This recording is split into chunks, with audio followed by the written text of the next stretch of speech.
Hello everyone, I am Dr. Munish Bharadwaj from School of Engineering and Technology of IGNOU. In this lecture, we will be covering the properties of concrete in plastic stage as well as in hardened stage, and then we will discuss the concreting operations. Now let us see the properties of concrete in plastic stage.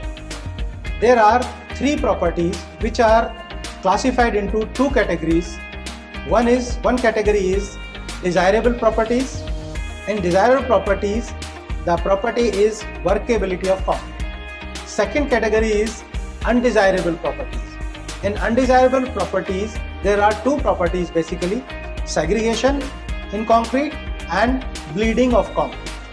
So undesirable, why we are calling them undesirable? Because if these properties are there in the concrete, then this will create problem basically, and it will make the concrete weak. So we don't want them in the concrete. So these should not be present there, or they should be at a minimum level. So that way we are calling them as undesirable properties. Now let us see the desirable property, workability of concrete. Workability of concrete can be defined as the ease with which the concrete can be placed in the forms and can be compacted. It can also be defined as the amount of internal useful work required to fully compact the concrete to optimum density in the mold. That how much energy we will require to place and compact the concrete in the mold, that is the measure of that energy, is the workability basically. Let us see what are the factors on which workability of concrete depends. So the factors are, first is water content, that how much water we are adding to make the concrete. More water means the more workability. Second factor is shape, size and grading of aggregate. There are different shapes of the aggregates, and these aggregates are available in round shape, in angular shape, in flaky shape, elongated shape. These are the different shapes basically. Size also, small size, large size. Grading also, well graded, poorly graded, gap graded. So these are different type of shapes, sizes and the grading of the aggregate. Type of this grading, size and shape will affect the workability of the concrete. Then next factor is ratio of coarse and the fine aggregate. That how much coarse and the fine aggregates are taken to make the concrete. This ratio also affects the workability of the concrete. Then use of admixtures. That we can add admixtures to increase the workability of the concrete. So these are the basically four factors on which the workability of the concrete depends. How we measure the workability of concrete in field? So we can measure the workability of the concrete in the field by using the slump test. So this is the very easy or simple test that we can use in the field. There are other tests also which we use in the laboratory that we will discuss in our next lectures. Second category properties are the undesirable properties. Out of this, the first property is segregation.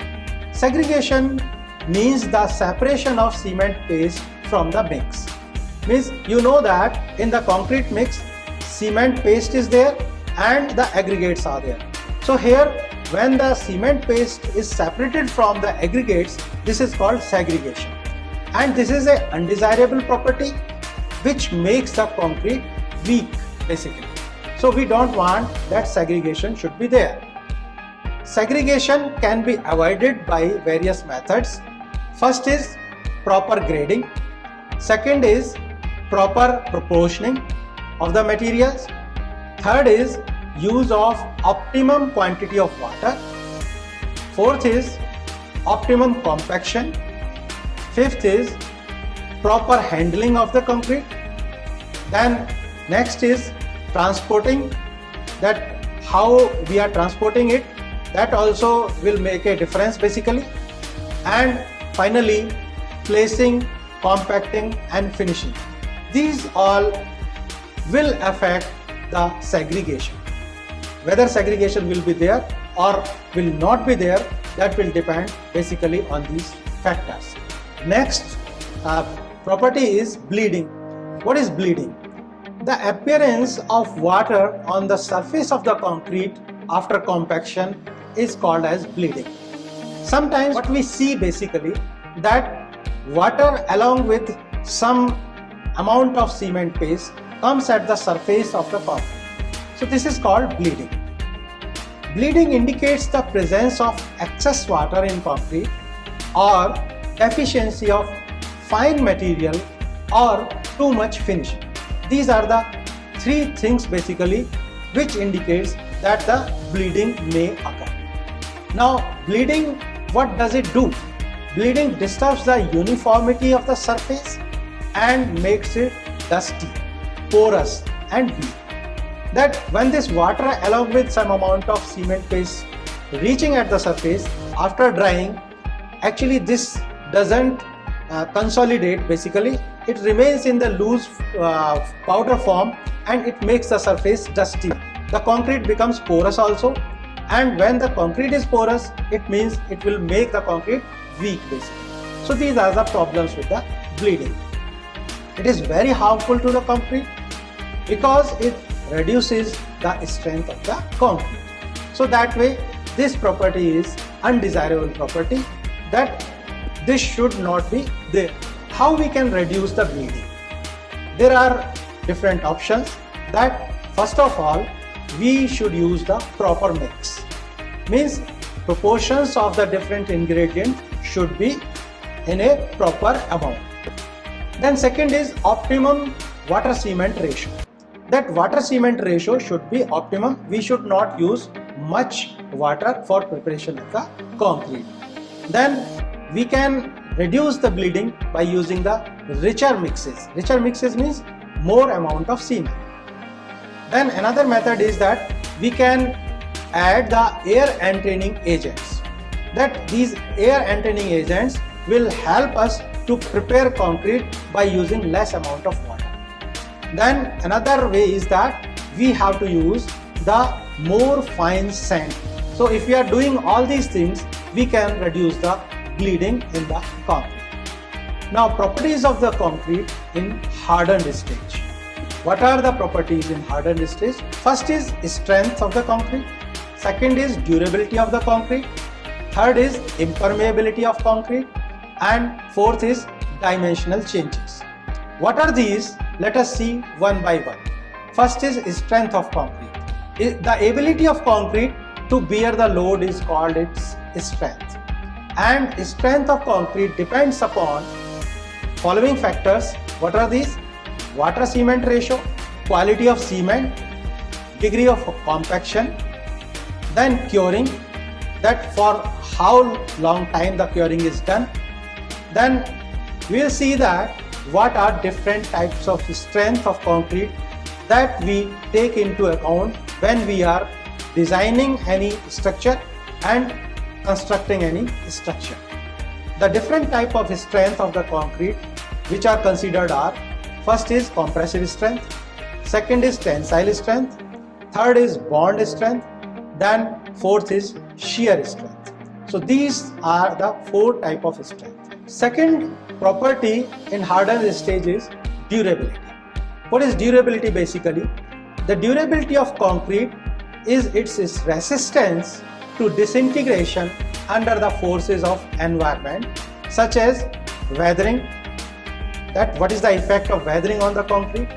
Second is chemical attack, because in environment there are many gases and chemicals basically. So when these gases are dissolved in the water or combined with moisture, then they form sometimes that acids and other chemicals.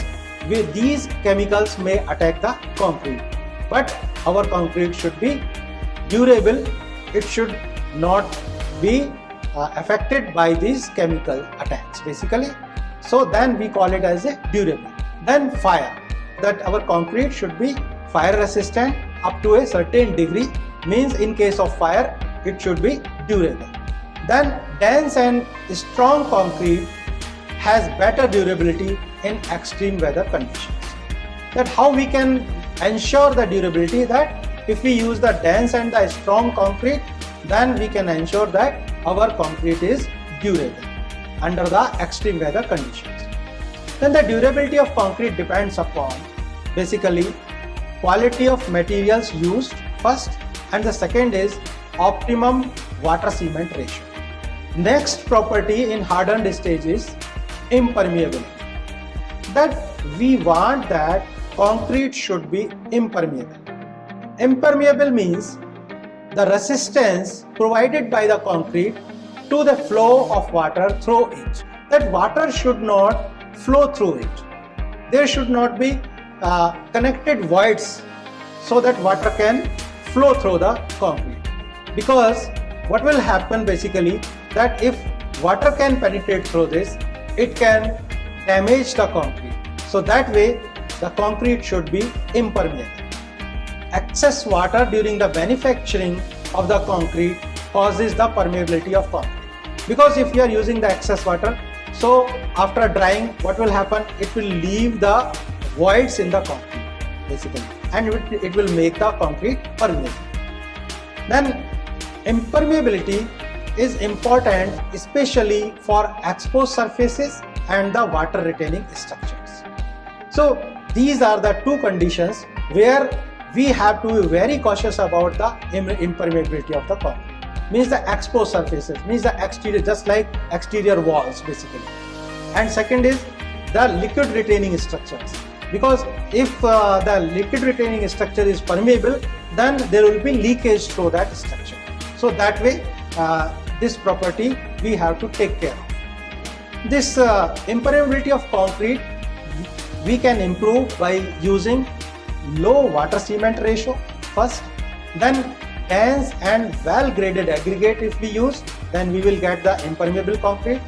Then the compaction of concrete should be full basically, that it should be fully compacted basically.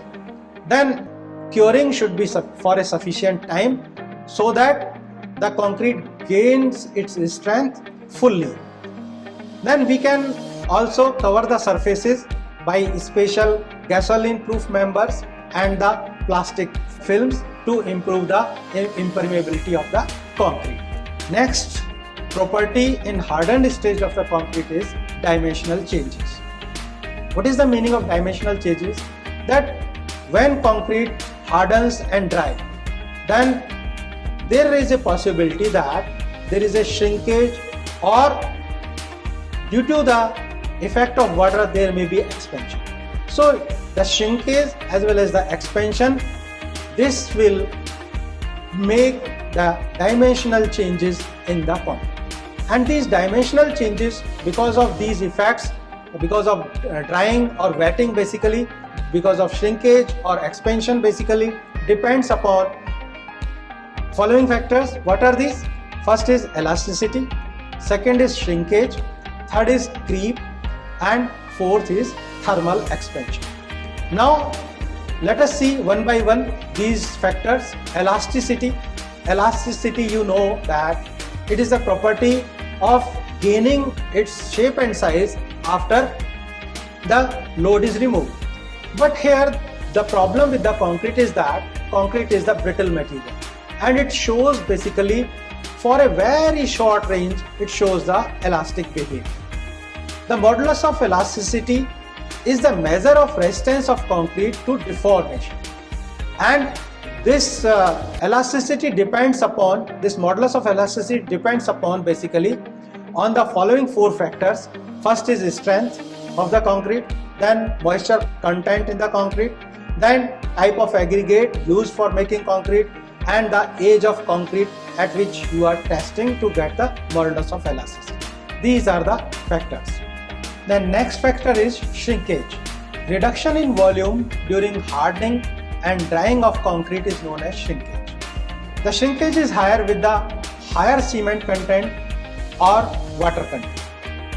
The extent of shrinkage depends upon first type of cement, second is richness of mix, then third is amount of water used, then water absorption by formwork and efficiency of curing arrangements. Now shrinkage can be reduced by using low water cement ratio, saturating aggregates, then third is designing the concrete mix properly, and finally using non-absorbent formworks. So next factor is creep. What is creep? The continuous and permanent deformation of concrete under sustained loading is known as creep or time yield or plastic flow. So what are the factors that affect creep basically? First is strength. Increase in strength causes the reduction in creep. Second is proportion of mix. The creep decreases as the water cement ratio and volume of cement paste decreases. Third is aggregate. Creep increases as the aggregate becomes finer and is greater with porous aggregates. Next is age. The rate of creep decreases with age. Then type of cement. Fineness of the cement affect the strength development at early ages, and this affects the creep of concrete. Now next factor is thermal expansion. The expansion of concrete takes place due to rise in temperature, and that is called as thermal expansion. The thermal expansion in concrete causes considerable deformation and cracks. This thermal expansion can be controlled by providing special expansion joints in big concrete structures. Means we have to provide the expansion joints. The thermal expansion depends largely on the cement content and type of aggregate used.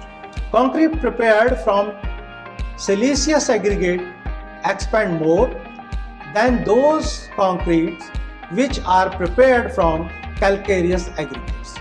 So we have to take into account that what type of aggregate we are using so that we can control the thermal expansion. Now let us move to the different concreting operations. What are different concreting operations? So here I will be telling you different concreting operations, but these will be explained in detail in module which is dedicated for the concreting operations. So let us see what are different concreting operations.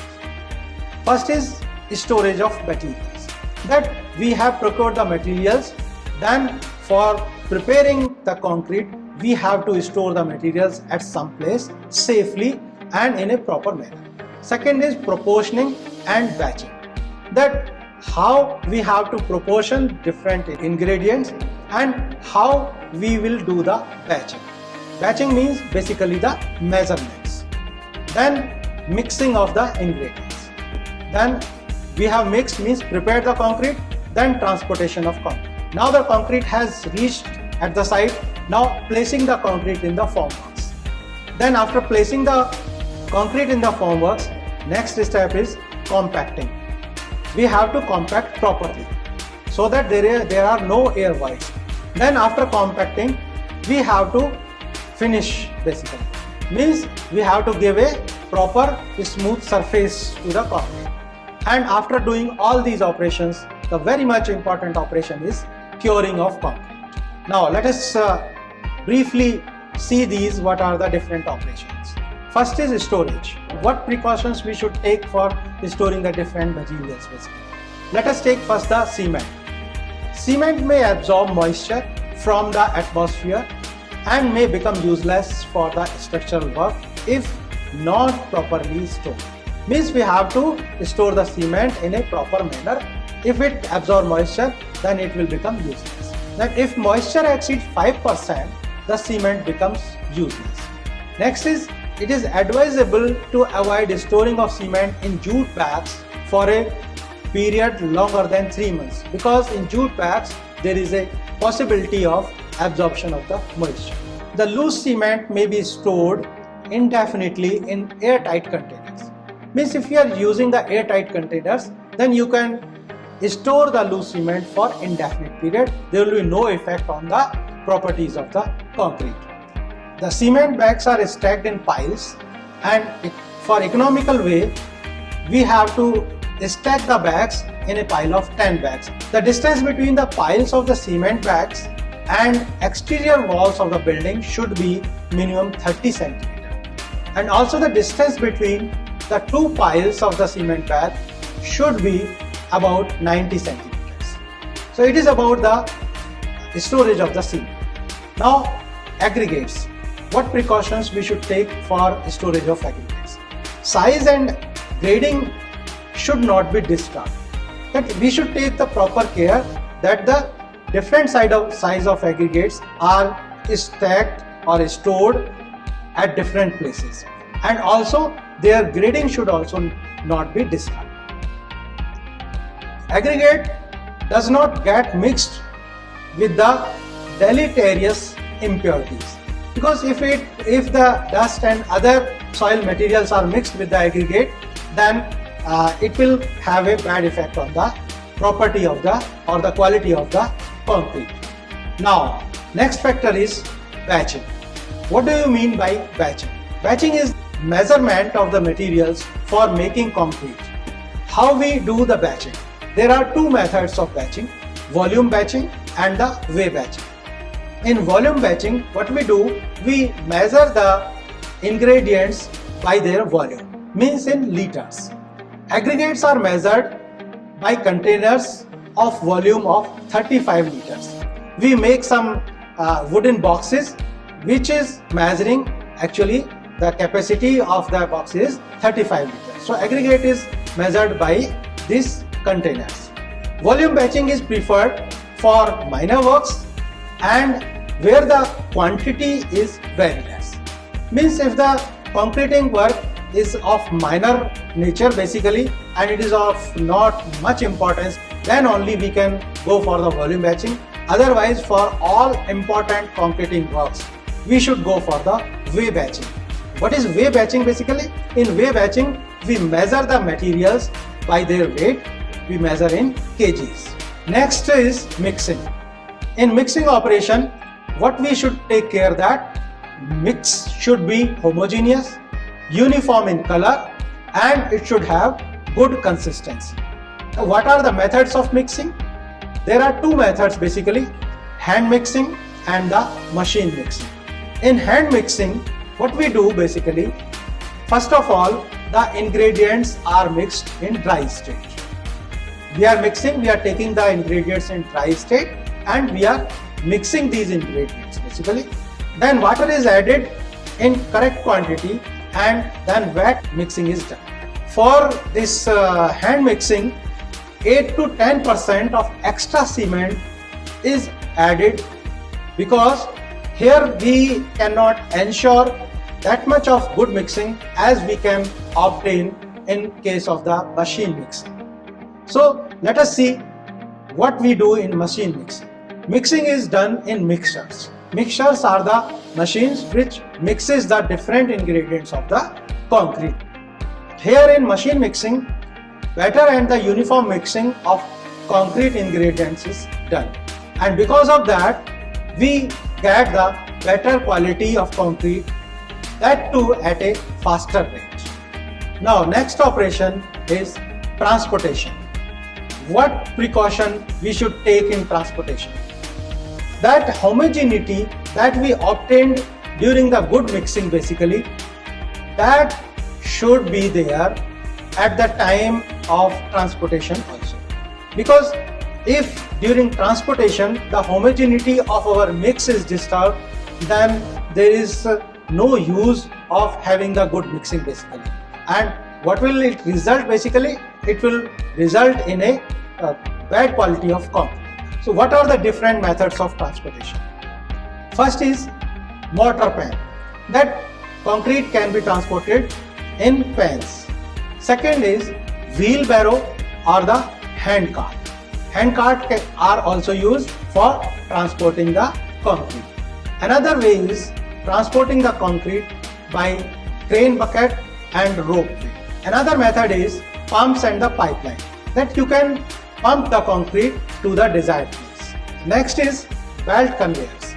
We can use the belt conveyors for transporting concrete from the place of production to the place of use. Then chutes. Chutes are the basically channels, and these chutes can be used for transporting the concrete. Generally from transporting from the transit mixer, we use the chute basically. Then next is dumpers. Dumpers are used for transporting the concrete. Then next is skip and the hoist. This also can be used for transporting the concrete. Then another method is transit mixer, which mixes the concrete and transport the concrete to the desired place. If we are doing the concreting underwater, then concrete can be transported or placed by using the TREMI pipes. So these are different methods of the transportation of the concrete. Then next operation is placing. That how to place the concrete and what precautions we should take in placing. Concrete must be placed in a systematic manner to yield optimum results, and it should not be thrown from a very great height, because if we are throwing or placing the concrete from a great height, then the major problem that may come into the picture is basically the segregation of the concrete. So to avoid that, we should not drop the concrete from a great height. Now let us see how we place in different conditions this concrete. Placing of concrete within earth mold. Example, foundation concrete for a wall or the column. Means this concrete is being placed in the earth mold. We are not using any wooden mold or steel mold. Directly in the earth mold, we are using the concrete here. An example is that for the foundation of the wall or the column. Second is placing the concrete within large earth mold or timber plank formwork. Example is when we are constructing road slab or airfield slab. Then placing concrete in layers within timber or the steel shutters. When we are using the timber or the steel shutter formwork, then here we are using the placing the concrete. And example is mass concreting dam construction or construction of concrete abutment or piers. Then placing concrete within usual formwork, which is generally we use basically in almost all structures. Placement of concrete for columns, beams and the floors. Now next operation is compaction. What is compaction? Compaction is process adopted for expelling the entrapped air from the concrete. 5% voids reduce the strength of concrete by about 30%. And if voids percentage is 10%, then it reduces the strength of concrete by 50%. So this is the importance of the concrete, that even the 5% of voids may reduce the strength by 30%. So that way we should compact the concrete properly in a proper manner. What are the different methods of compaction which are available? First is hand compaction. We are doing the compaction by hand. Then compaction by vibration. Then compaction by pressure and jolting. Then another method available is compaction by spinning. Let us see one by one. First is hand compaction. In hand compaction, we use rods. That method is called rodding. Another method is ramming. Another one is tamping. So these are the three ways. Then compaction by vibration. In vibration we are use the vibrators. There are different type of vibrators. First is internal vibrator or the needle vibrator. These are used for compacting concrete in columns, beams, slabs and the footings. External vibrators are also used for compaction of concrete. They are also called as a formwork vibrator. They are used in columns and the thin sections. Next is table vibrator. Means the compaction for the testing of the cubes is done by the table vibrator. Then for precast units, we are using the platform vibrators. Another type of vibrator is surface vibrator or the screed vibrator that is used for concreting in roads and the industrial flooring. Now another method is compaction by pressure and jolting. This is used for construction of concrete blocks or concrete tiles. Another method is compaction by spinning, and this method is used for constructing the cement pipes basically. So these were the methods of compaction. Next operation is finishing. Finishing is basically the operation of attaining a concrete surface of desired texture and pattern. That after compaction you can make the surface of the concrete smooth, or you can give any pattern or texture, desired texture to the concrete surface.